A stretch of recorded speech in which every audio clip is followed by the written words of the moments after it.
Et salut les amis, bienvenue sur cette nouvelle vidéo. Ce soir on va parler de Webpack et plus précisément de Encore. Alors pourquoi est-ce qu'on va faire ça? C'était pas prévu à la base, mais ça fait 2-3 fois que je travaille sur des projets où j'utilise des packages JavaScript et je galère un peu à les mettre en place, c'est pas toujours très propre, je suis pas franchement content de ce que je fais. Donc du coup j'ai décidé de me plonger à fond dans Encore et là c'est parti, je vous explique comment on fait.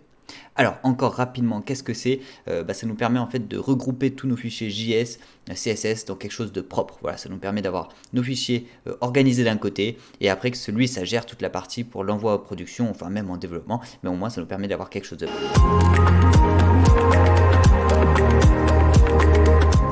voilà, donc là on est sur la partie documentation de Encore sur le site de Symfony.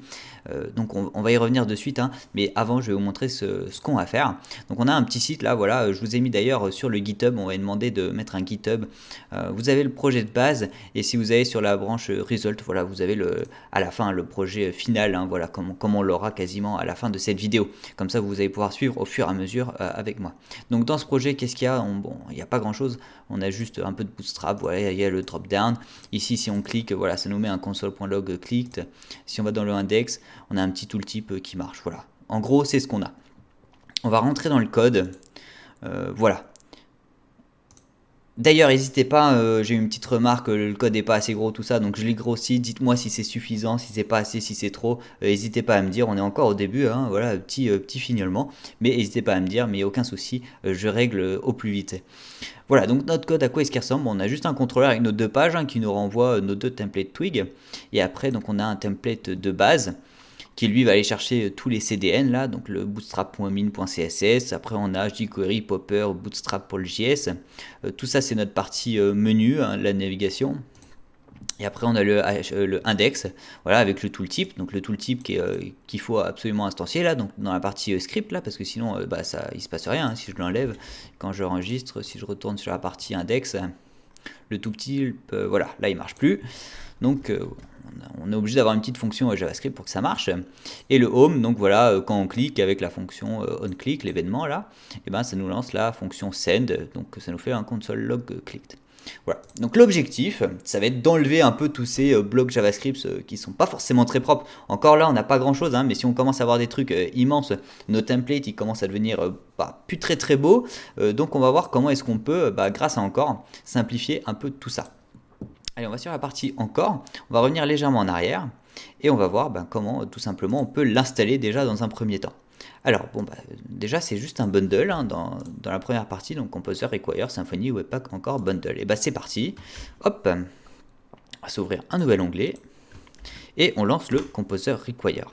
En attendant, on va revenir sur la doc et après il nous parle de yarn install. Alors ceux qui connaissent pas, yarn c'est la même chose que npm et d'ailleurs on va utiliser npm, mais c'est surtout la même chose que composer. Alors composer c'est notre gestionnaire de dépendance, voilà pour PHP. La yarn ou npm, ça va être la même chose, gestionnaire de dépendance, mais pour le JavaScript. Voilà. Si vous n'en avez aucun des deux, moi je vous recommande npm, mais si vous avez des soucis sur votre machine, hein, parfois ça peut arriver, essayez avec yarn, parfois ça marche mieux. Voilà. Pour le télécharger, vous allez sur Node.js. Download hein, directement, on va dire. Et puis là, si vous téléchargez, alors que ce soit la LTS ou la current, hein, dans tous les cas, vous aurez npm qui vient avec. Voilà. Alors là, il est en train de nous clearer le cache et déjà, on va voir ce que ça nous a fait, voilà, d'installer ça. Alors, ça nous fait un package.json, voilà, parce que vu que derrière on va installer des dépendances, hein, le package.json, c'est exactement la même chose que le composer.json, et comme ça va dire à npm, il faut installer toutes ces dépendances-là. Voilà, donc ça c'est ce que ça veut dire. Qu'est-ce que ça a rajouté d'autre? Alors ça nous a rajouté un fichier ici, le webpack.config.js, comme son nom l'indique, ça va être notre fichier de config, hein, donc on va y revenir, on va pas mal travailler dessus. D'ailleurs là on a un nouveau dossier complètement, le dossier asset. Alors si on va voir dedans, il nous a fait un CSS avec un app.css bidon, ok, et un js.css bidon, ok. Bon, on verra tout à l'heure à quoi ça nous sert, mais on sait qu'il nous a créé ça. Allez, on va lancer notre commande npm install pour qu'il mette à jour donc toutes les dépendances là qui sont inscrites dans le package.json. J'en profite du coup, donc, pendant qu'il installe toutes les dépendances qui sont là-dedans, pour vous montrer qu'on a quelques scripts qui ont été rajoutés. Donc de la même façon que Composer a des scripts, npm on peut les lancer aussi, hein, donc on pourra faire la commande npm run et après le nom du script, hein, donc soit dev, soit watch ou build. Voilà. Alors quelle va être la différence entre les trois? Et à chaque fois ça va utiliser encore, hein, comme c'est marqué là, pour compiler en fait nos fichiers dans un format optimal pour pouvoir l'utiliser après sur notre site, mais sous différentes formes. Donc voilà, si on utilise la commande dev, bah, c'est optimisé pour du développement. C'est-à-dire que les fichiers sont plus lisibles, ils ne sont pas minifiés. Voilà. Si on utilise watch, alors c'est exactement la même chose que dev, sauf qu'on rajoute un flag. C'est-à-dire qu'à chaque fois qu'on va enregistrer un fichier JS ou CSS, on n'aura pas besoin de relancer npm run dev, il va se relancer tout seul. Voilà, ça c'est un petit utilitaire, c'est bien sympa. Et le build, bah là c'est quand on veut vraiment passer en production. Là il va nous minifier nos fichiers. Et d'ailleurs il ne va pas que les minifier, il va aussi les versionner. Alors qu'est-ce que ça veut dire? On verra ça tout à l'heure, comment ça marche en pratique. Mais en fait, ça va rajouter ça va changer le nom. Voilà, on n'aura pas juste le app.js, on aura un app.quelque-chose.js. Et ça indiquera à nos serveurs qu'il faut qu'ils rechargent son cache parce que le fichier JS qu'il avait en cache, c'est pas le bon. Voilà, donc c'est hyper pratique. Comme ça, on est sûr que nos clients, ils ont la dernière version du site avec le dernier CSS et le dernier JS. Alors, où est-ce qu'il en est sur NPM? Alors, ça peut être assez gros en fonction de si vous l'avez déjà installé ou pas. Donc, ça peut prendre plus ou moins de temps. Ne vous inquiétez pas. Ok, bon bah pour l'instant ça c'est fait, donc c'est impeccable. Alors on va retourner sur la doc, et si on revient en arrière, hop, après on a un premier exemple. Alors là il va nous expliquer en fait comment ça marche. Et il faut se mettre dans la tête, alors c'est un principe un peu complexe, mais il va falloir se mettre dans la tête que notre app.js, celui qui nous a créé dans le assets, ici, voilà, ça va être quasiment une application autonome à elle toute seule. Donc on va pouvoir faire plein de choses avec, mais c'est un concept au début, on n'a pas forcément trop l'habitude.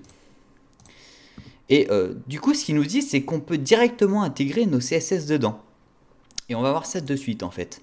Là, il le fait, voilà, il importe le CSS directement dans le JS. Et en fait, comment ça va marcher? En fait, nous, on va utiliser que le app.js et le CSS, il va être importé à travers ça. Allez, on va aller un peu plus dans le détail et comme ça, vous allez comprendre. On va attaquer notre fichier webpack.config.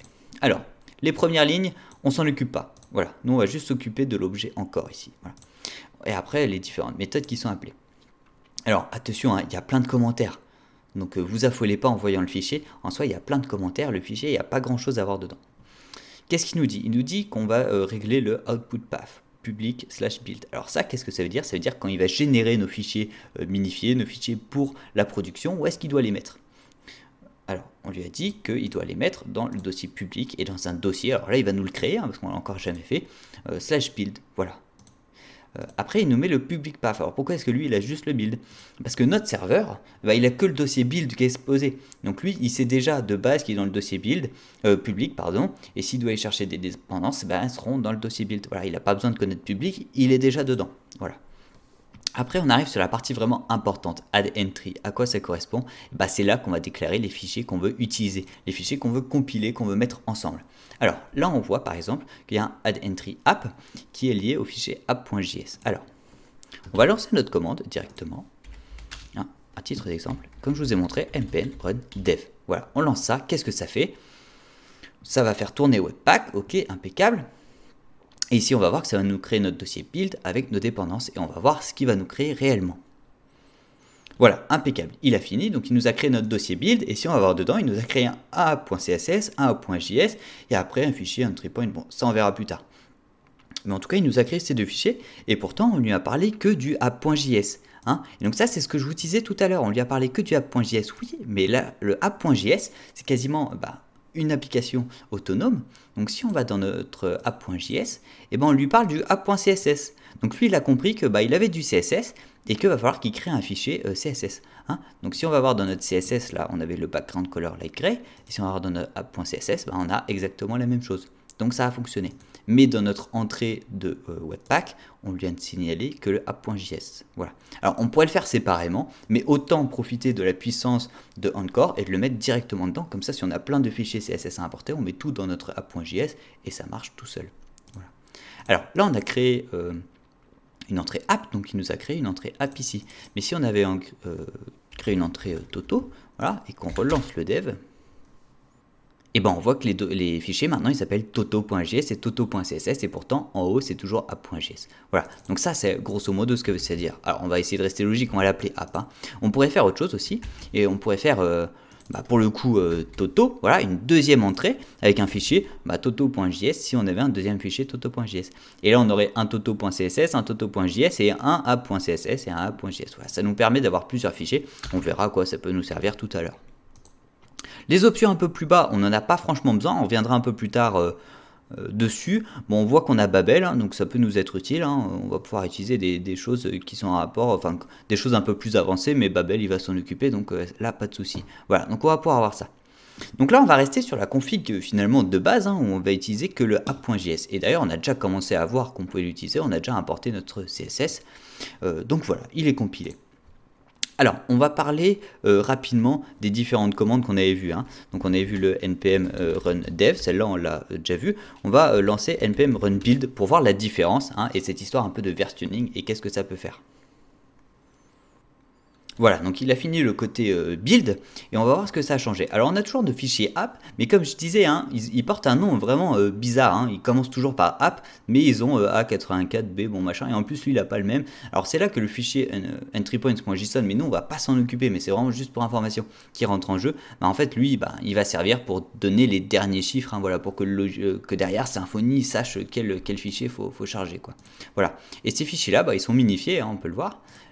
Donc là par exemple pour le JS, bah, tout d'un coup c'est beaucoup moins lisible, et donc ils sont versionnés. Voilà, donc c'est à ça que ça sert. Et si on va modifier nos fichiers et qu'on relance une commande build, et ben les chiffres ici ils vont changer, et donc du coup notre serveur il saura que faut qu'il n'utilise pas son cache mais qu'il vienne recharger nos fichiers CSS. Alors d'ailleurs on va y venir, comment est-ce qu'on fait du coup pour utiliser ces fichiers là directement dans nos templates. Alors on va utiliser dans le pass.html.twig, ça c'est évident, mais on ne peut pas se mettre un link ou un script classique, parce que si à chaque fois qu'on a un build on doit changer le numéro de la version, ça va vite devenir pénible.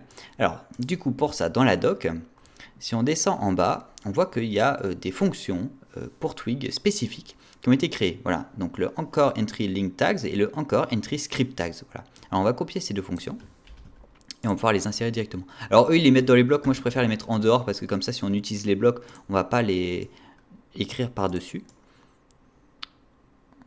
Voilà, on va prendre ça, et vous verrez que en fait, alors celui-là faut le mettre avant la fin du bloc body, hein. Donc hop, on n'oublie pas de le mettre là, et ici on lui passe un argument. Donc là on lui passe le argument app, parce que ça correspond dans notre webpack.config à notre entrée app. Voilà, si on avait une deuxième entrée Toto, et on penserait à lui passer ici Toto. Et encore une fois, on va voir ça plus tard. Ok, on enregistre ça, nos fichiers ils ont été créés. Alors on va relancer npm run, et d'ailleurs on va lancer watch, hein, pour voir un peu ce que ça fait. Donc là, ça va nous créer finalement des fichiers de développement, donc ils vont être plus lisibles, ils vont pas être minifiés. On n'a pas les points, etc. On a juste le a.css et le a.js, et il reste ouvert, c'est-à-dire que si on va modifier notre JS ou notre CSS, il va se mettre à jour. Alors, on va recharger notre site démo, et on va voir ce que ça change. Alors, visuellement, pour nous, pour l'instant, ça ne change rien. Alors si, regardez ici, on a quand même un console.log, hein, qui s'est mis. Alors ça, c'est parce que dans notre app.js, on a mis qu'on allait faire un console.log. Alors ça, c'est voilà, ça s'est mis automatiquement, mais au moins, on sait que ça marche bien. Voilà. Et si on va voir dans notre network, pardon, hop, on voit bien, il nous a chargé notre app.js et notre app.css. Voilà. Donc là, comme on est en dev, hein, c'est relativement lisible, mais si on les passe en build, hein, tout de suite, ça sera beaucoup moins lisible parce que ça sera minifié. Voilà. Alors notre objectif maintenant, ça va être quoi? Ça va être de virer tout ce code un peu horrible, tous ces CDN pas beaux là, tout ça. D'ailleurs, on va le faire de suite. Hop, on va les virer. Et d'intégrer tout ça directement avec encore. Alors là maintenant, si on recharge notre page, normalement on a tout cassé. Visuellement ça ressemble plus à rien, et on a un background pas très beau. Ça vient du app.css, hein, qui a mis le background là. Hop, on va l'enlever parce que pour l'instant on n'en a pas besoin.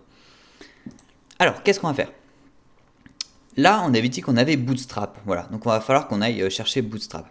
Alors si on va sur la documentation de Bootstrap, on voit qu'on a une partie npm, voilà, où on va pouvoir l'installer avec npm. Donc npm install bootstrap. Donc on va faire ça, on s'ouvre un nouvel onglet ici, npm install bootstrap. Dès que ça va être fait, et de la même façon qu'on peut importer des fichiers CSS, on peut importer nos dépendances voilà, externes. Aucun souci. En plus, ça va être installé directement dans notre système, et on n'est pas forcément obligé d'installer tout, de tout récupérer. Et si le serveur, là il y a peut-être question de serveur CDN qui serait peut-être HS ou quoi que ce soit, tant que notre serveur il marche, ça va marcher. Alors là, qu'est-ce qu'on peut faire? On peut se rentrer directement, import, bootstrap. En plus, il nous le propose, parce qu'il le trouve lui directement, hein, dans le dossier, dans le modules. Ok, on a importé bootstrap. Alors là déjà, il nous dit une erreur, il nous la met là, et si on va voir sur notre partie Node, il nous dit alors j'ai pas trouvé ces dépendances. Alors on va imaginer qu'on les a pas vues, hein, ces erreurs. On va retourner sur notre site démo, on relance. Et si on les avait pas vues avant, bah hop, on les revoit là, hein, on sait jamais. Et qu'est-ce que c'est? Alors Bootstrap, hein, on l'avait installé aussi avec les CDN, il nous faut jQuery et Popper, voilà. Donc il nous dit, t'es bien gentil, tu m'as installé Bootstrap, mais moi il me faut aussi jQuery et Popper. Alors ça, on peut l'installer en lançant npm install -dev jQuery popper.js. Alors hop, copier. Et c'est parti, coller. Donc là, il va nous installer les deux dépendances, impeccable, et là, ça devrait marcher. On ne devrait plus avoir d'erreur au moment où il va compiler. Alors là, on est en train de réinstaller des dépendances, il est toujours en train de watcher, mais on n'est pas en train de modifier le fichier .js. Hein. Donc dès qu'il a fini, on va le réenregistrer, comme ça va relancer le process de génération de nos documents. Voilà, donc on a relancé le build, c'est bon, il est successful, on va pouvoir relancer. Et on n'a plus les erreurs, mais par contre, on n'a toujours pas notre mise en page. Bon, on a une autre erreur, bon, on va s'y pencher dessus tout à l'heure, mais on n'a toujours pas notre mise en page. Alors, qu'est-ce qui s'est passé? Alors oui, on a importé Bootstrap, mais en fait, on a importé que la partie JS de Bootstrap. Hein, d'ailleurs, on n'a pas mis d'extension, parce que du coup, lui, automatiquement, il s'est dit qu'il allait importer la partie JS. Mais il ne faut pas qu'on oublie d'importer le CSS, hein, parce que réellement, nous, pour l'instant, c'est ce qui nous intéresse. Alors, du coup, on va pouvoir aller chercher dans le dossier Bootstrap, hein, c'est un petit raccourci, hein, il sait directement qu'on est dans le Node Modules, et dans le dossier dist, on a aussi un dossier CSS, et là-dedans, alors là, il nous en parle plus. Mais on peut aller dans le Node Modules et aller chercher directement. Alors, il y a beaucoup de choses, donc c'est pas forcément très clair. On va essayer de le trouver rapidement. Voilà, Bootstrap, dist, CSS. Et là, on a tous les fichiers CSS. Alors, on n'est pas obligé de tout apporter, on apporte vraiment ce qu'on veut. Et nous, on va vouloir le bootstrap.min.css. Voilà, donc là, il va nous l'importer dans notre app.js, qui est après compilé, qui va nous créer les bons CSS, etc. C'est parti. Donc là, c'est enregistré normalement. Le build a été fait. Si on relance, impeccable, Bootstrap est revenu. Bon, par contre, si on va voir, le tooltip, lui, il marche pas. Bon, c'est peut-être lié à ce problème-là. Et là, bon, notre fonction, elle marche toujours, mais c'est toujours sur notre code un peu moche. Hein. Voilà, donc on va d'abord régler ce problème de tooltip avec $isNotDefined. Alors, $, qu'est-ce que c'est? Finalement, c'est jQuery. Hein, voilà. Là, d'ailleurs, il nous en parle. Hein, si on a besoin de jQuery, on peut l'importer. Voilà, donc on va juste enlever ça. Hein. Et d'ailleurs, jQuery il a déjà été installé au moment d'installer Bootstrap, donc normalement ça devrait marcher. On essaye. Ça marche toujours pas. Alors qu'est-ce qui se passe? Alors, on revient sur ce principe que, avec encore, notre application elle est vraiment autonome. Voilà. Donc il faut s'imaginer notre application JS d'un côté et nos templates tweaks qui sont complètement de l'autre côté. Et pour faire le lien entre les deux, et c'est quelque chose qui n'est pas franchement recommandé, mais on peut le faire un petit peu pour, on va dire, pour jQuery. Et on peut utiliser soit les global. Voilà, une variable globale égale $. Voilà, comme ça. Donc là, normalement, il nous refait le build. Et là, voilà, on appuie l'erreur et ça marche. Mais c'est pas franchement recommandé parce que c'est pas quelque chose de très propre. Ça veut dire qu'on va continuer à avoir beaucoup de JS sur nos templates. Alors, un truc qui est déjà un petit peu mieux, on va dire, mais ça reste toujours pas très recommandé. Si tu utilises le window, hein, c'est juste un tout petit peu plus sécurisé. Ça marche aussi, mais c'est toujours pas recommandé. Ce qui est recommandé, par contre, finalement, c'est d'enlever notre code de notre template. Donc là, qu'est-ce qui pose souci? C'est notre partie avec le tooltip. Hein. Donc on va l'enlever. D'ailleurs, on va pouvoir enlever tout notre bloc JavaScript. Hop.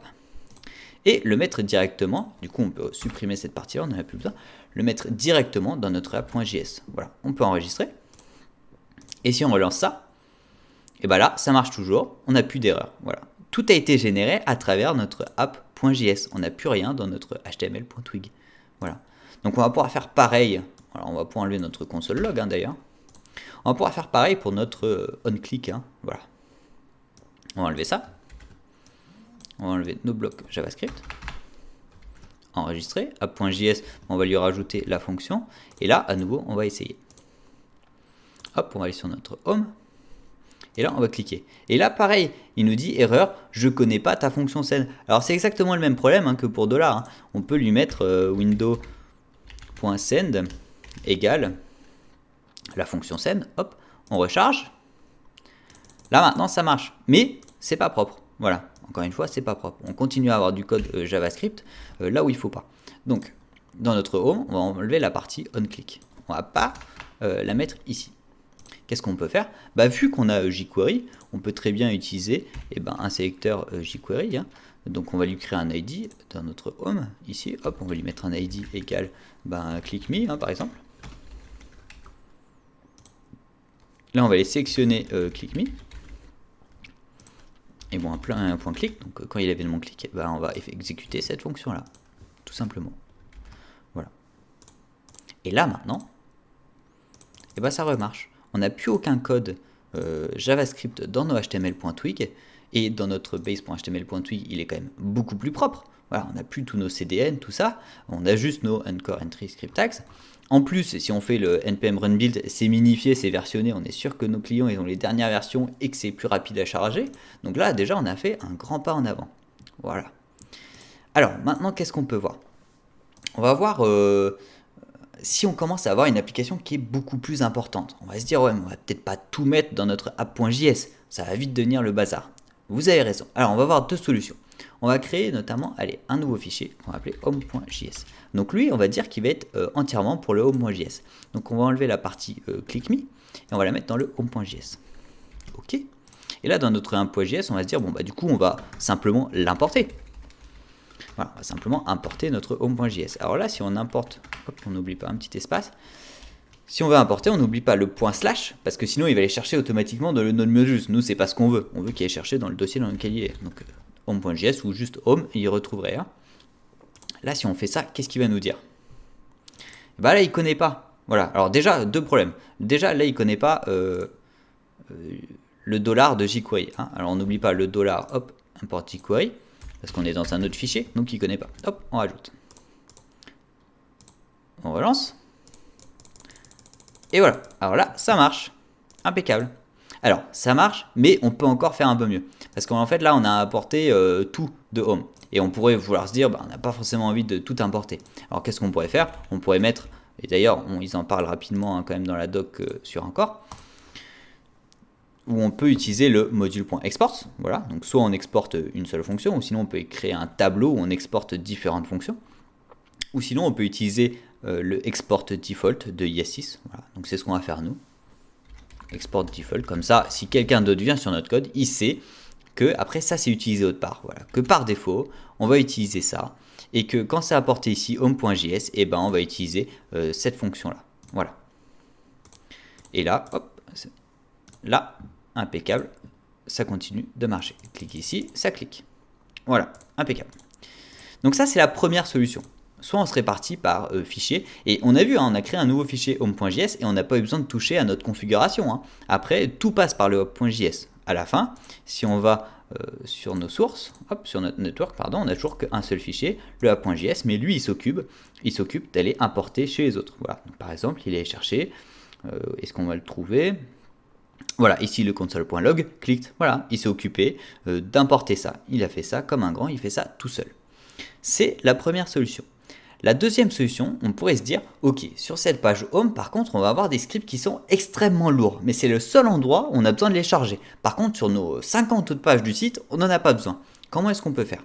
Ça sert à rien qu'on les charge sur toutes nos pages, hein. Donc on va peut-être pas l'importer dans notre app.js. Allez, donc on va enlever ça. Et du coup, bah là, on va pouvoir se créer une nouvelle entrée dans webpack.config.js. Alors, c'est parti. Et ben, on a juste à reprendre ce qu'il y a au-dessus, hein, add entry. Et donc là, on va vouloir créer un autre alias, en quelque sorte, on va l'appeler home. Et donc, la source, et ben, c'est dans home.assets, /js /home.js. Voilà, donc on sauvegarde. Alors attention les amis, quand on fait ça, ça ne met pas forcément à jour le watch. Hein. Donc là, on va pouvoir le arrêter et le relancer. Voilà, donc on a relancé Webpack, donc du coup c'est bon, il nous a bien créé une deuxième entrée home. Donc là si on va voir, on a des fichiers différents, app.js, home.js, app.css. Bon, on n'a pas de home.css hein, parce qu'on n'a rien importé dans le home.js, on n'a pas importé de CSS, donc c'est normal. Voilà. Alors comment est-ce qu'on va pouvoir faire maintenant? Exactement comme on a fait sur le base.html.twig, et ben on va pouvoir, alors là on n'a pas de CSS, donc on n'a pas besoin d'importer le entry link tags, hein, mais par contre le entry script tags, là on va pouvoir l'importer dans le home.html.twig. Voilà, alors on va mettre ça, comme ça on est sûr que c'est avant la fin de la balise body, et là ça devrait marcher. Alors juste, on va remplacer app ici par home. Alors qu'est-ce qu'on a fait? On a différencié nos structures. Donc on a notre structure générale qui est la app.js où on va avoir besoin de ces fonctionnalités quasiment sur toute notre application. Et on a décidé que notre home.js il serait dans un fichier à part parce qu'il est trop lourd, on n'en a pas besoin tout le temps, on va le charger que dans le home.html.twig. Donc dans ce cas-là, on le charge que ici. Voilà. Donc pour faire ça, on a créé une nouvelle entrée dans le webpack.config.js en lui disant ça serait une entrée home et tu prends ce fichier là. Voilà. Donc si ça a bien marché, normalement ici, on ne devrait pas avoir de différence. Alors si la seule différence qu'on voit, c'est qu'on charge bien le app.js et le home.js. Et si on va sur la console, on clique, ça marche toujours. Impeccable. Si on va sur l'index, et bien là, on ne charge pas le home.js, on ne charge que le app.js. C'est normal, on ne l'a pas mis dans le base.html.twig ni dans l'index.html.twig. Pour autant, le reste marche toujours très bien. Voilà. On va voir juste un dernier truc avant de clôturer cette vidéo parce que ça peut être intéressant. Tout en bas ici du webpack.config.js, on a une option Enable SaaS Loader. Alors, on va l'activer. Et là, déjà on va relancer npm run watch. On va voir ce qu'il nous dit. Alors là, il nous dit attention, j'ai un problème, tu m'as activé ça, mais pour activer ça réellement, il faut que tu installes ces dépendances. Alors du coup, on va faire l'installation. Hop. Et pendant ce temps-là, on va faire nos petits changements. Alors qu'est-ce que ça fait le SaaS Loader pour ceux qui ne connaissent pas, c'est vraiment pour utiliser les fichiers SAS ou .css. Donc en gros, si on renomme ici .css, hop, et qu'après dans notre app.js, parce qu'on l'importe, on n'oublie pas de renommer ici aussi, en fait ça nous augmente un peu les possibilités de notre CSS. Voilà. Donc ici il a fini, on va pouvoir relancer le runwatch. Alors pourquoi est-ce qu'on a envie de faire ça? Par exemple pour personnaliser Bootstrap, il y a toute une page là-dessus. On peut personnaliser Bootstrap directement en utilisant le SCSS, c'est relativement puissant. Alors on va copier ce code là et on va l'expliquer rapidement. Alors, vu qu'on a un fichier .scss, déjà il reconnaît un peu cette structure bizarre. Si on revient un peu en arrière, que je l'appelle juste CSS, là tout d'un coup il nous dit je comprends pas ton truc, c'est vraiment bizarre. Voilà. Donc déjà le SCSS ça lui permet de bien connaître comment c'est formaté. Là qu'est-ce qu'on lui dit? Alors on lui définit des variables, voilà, avec le $, un peu comme en PHP, qu'on a changé les couleurs, et ça sont des variables qui sont décrites dans Bootstrap. Voilà. Et donc en important Bootstrap après avoir changé les variables, finalement on va modifier des paramètres de Bootstrap. Donc c'est assez puissant, on peut faire pas mal de choses. Alors là juste un petit truc, en fait vu que c'est du CSS, il va chercher directement dans le fichier, donc il faut bien remonter jusqu'à ce qu'on ait le dossier non-modules. Voilà. Donc comme ça on devrait être pas trop mal. Et on va voir qu'il va nous changer le body background et le body color. Donc là il a tout recompilé, on n'a pas d'erreur parce qu'on a bien tout installé et on a bien activé le SaaS Loader. Si on n'avait pas activé le SaaS Loader, de toute façon il nous le dirait. Il nous dirait je comprends pas, j'ai du SaaS mais j'ai pas le SaaS Loader. Donc qu'est-ce que je peux faire? Voilà. Alors si on relance ici, on voit que ça a mis à jour notre Bootstrap. Ça a changé pas mal de choses juste en utilisant ces variables-là. Alors le but du cours, c'est pas de faire du SaaS, mais c'était une petite, voilà, quand on montrait, si on veut en faire, si on veut faire du SaaS, du SCSS, qu'on peut utiliser ça et que ça va nous le compiler automatiquement, donc ça va nous l'interpréter. Et donc après, ça nous permet de faire des choses hyper pratiques. Voilà, si vous voulez rechanger toutes les couleurs du primary, le success, le warning, etc., au lieu de vous taper tous les btn-success, warning, pareil pour toutes les autres options que vous pouvez avoir, vous pouvez créer des petites boucles en fait directement dans du SCSS qui vont vous permettre de récupérer tout ça. Pareil, donc là on a importé Bootstrap, SCSS Bootstrap, mais on pourrait importer que certains modules pour alléger vachement notre fichier. Donc voilà. Donc on a vu grosso modo comment fonctionnait Webpack, qu'on déclarait nos entrées. Voilà, si on veut séparer en plusieurs entrées, on peut séparer en plusieurs entrées. Si on veut importer, comment on fait? Si on veut importer des bibliothèques extérieures, comment utiliser NPM. Voilà, on a vu ça rapidement. N'hésitez pas à aller chercher par vous-même. Voilà, si vous avez des questions, vous pouvez également les poser. Allez dans les commentaires, j'y reviendrai sur d'autres vidéos. Parce que de toute façon, on va faire certainement 2 autres vidéos où on va parler de Webpack encore. J'espère que ça vous a plu. N'hésitez pas à vous abonner, le petit pouce bleu, me faire des retours sur la qualité des vidéos, si vous voulez que ce soit plus gros, plus petit, comme je disais tout à l'heure, n'hésitez pas à me dire. Et voilà, j'espère qu'on se retrouvera très bientôt et je vous dis bonne soirée, ciao.